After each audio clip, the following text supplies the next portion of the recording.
Bonjour les furets et bienvenue pour un nouvel épisode de Hugo Stéo, le podcast des furets d'anatomie qui adore fouiner sous la peau. Je suis votre hôte, Hugo Dias, et ensemble nous allons explorer l'ostéologie, l'arthrologie et la myologie du corps humain. Allez, on démarre l'épisode du jour.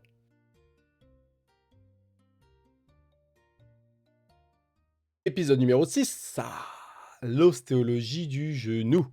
On continue du coup l'ostéologie du fémur, parce que c'est vrai que la dernière fois, on n'a pas fini l'extrémité inférieure de ce fémur. Parce que effectivement, on parlait de la fesse, de la cuisse, de tout ça. Et là, maintenant, on arrive au genou.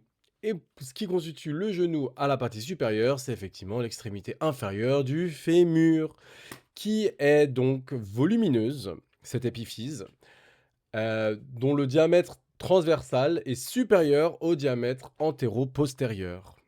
Il présente à décrire une trochlée qui est située à la face antérieure de l'extrémité inférieure. Elle est articulaire avec la face postérieure de la patella. Elle présente à décrire en premier deux joues qui sont convexes en tous sens. L'externe est plus haute, plus large et plus saillante que l'interne. Elles sont surmontées, ces deux joues, en haut, par une fossette qu'on appelle sus trochléenne, articulaire avec les surfaces concaves de la face postérieure de la patella. Donc.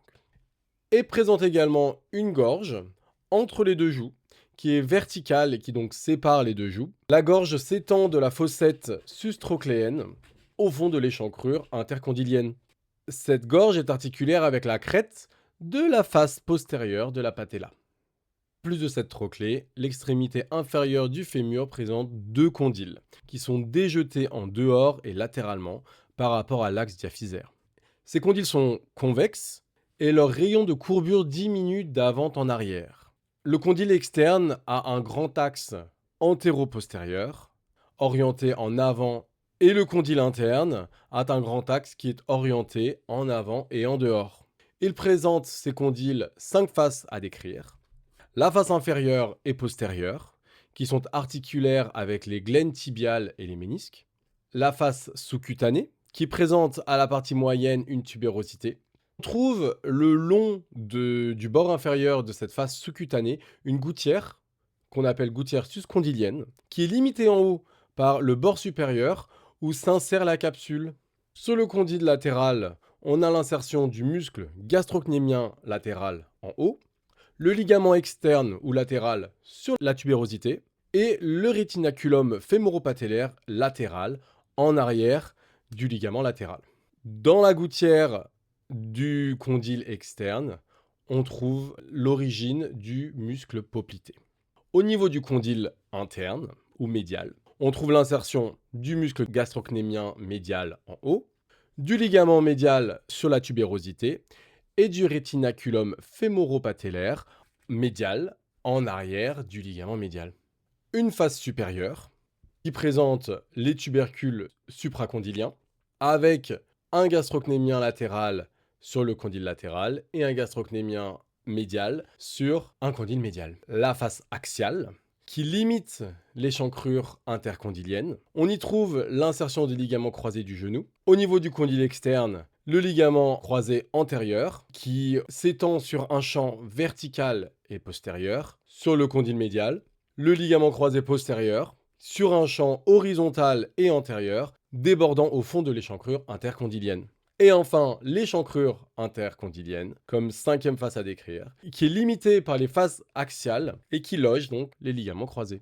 Deuxième élément qui compose le genou, la patella, anciennement appelée rotule.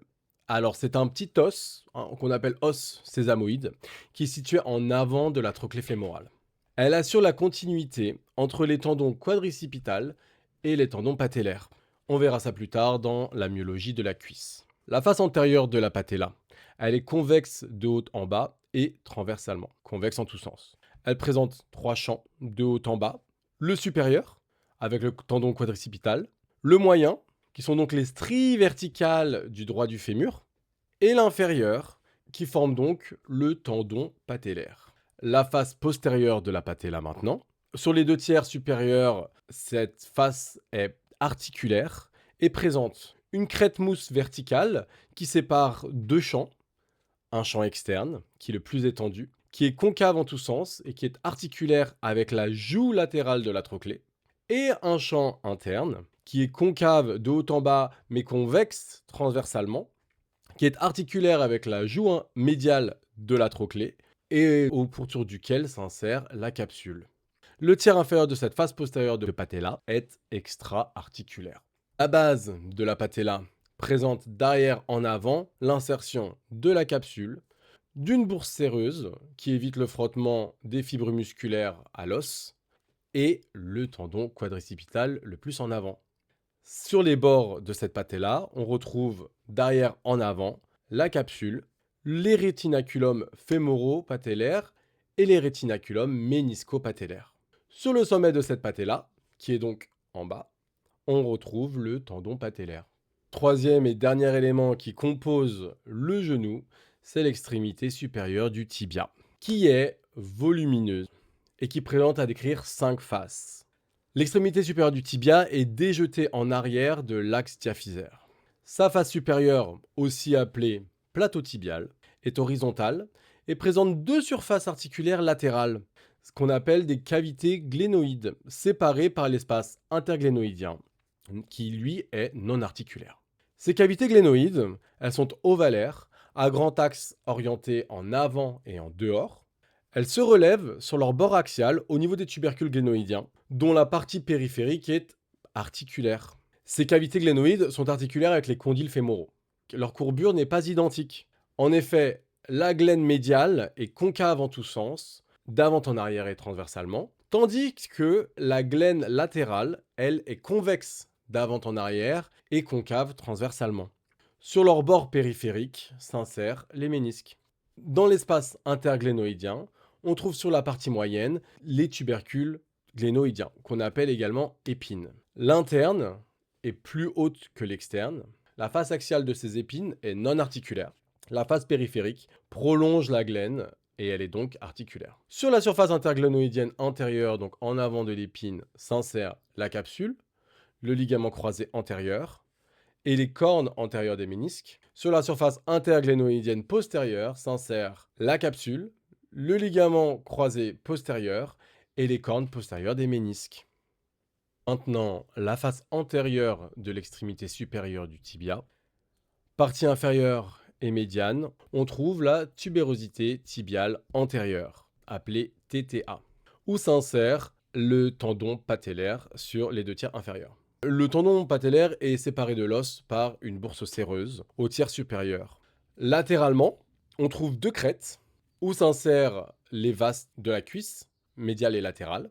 Sur la crête externe, on trouve donc le tubercule de Gerdy où s'insère le TFL. Sur la face postérieure de l'épiphyse supérieur tibial, on trouve en dehors la surface articulaire fibulaire avec au-dessus la gouttière du poplité. En dedans, l'insertion du tendon direct du muscle semi-membraneux.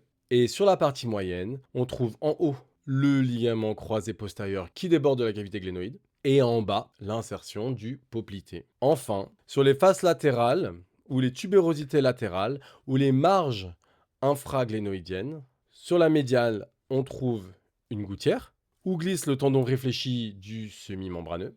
Et sur la crête latérale, se présentent de dehors en dedans les insertions du long biceps, du long fibulaire, de l'extenseur commun des orteils.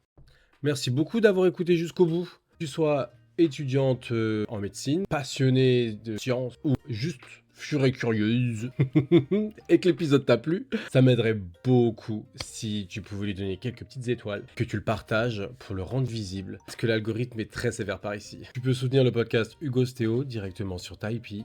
Les participations serviront à fouiner un petit peu plus dans la nature de laquelle on est fait. À très bientôt les furets.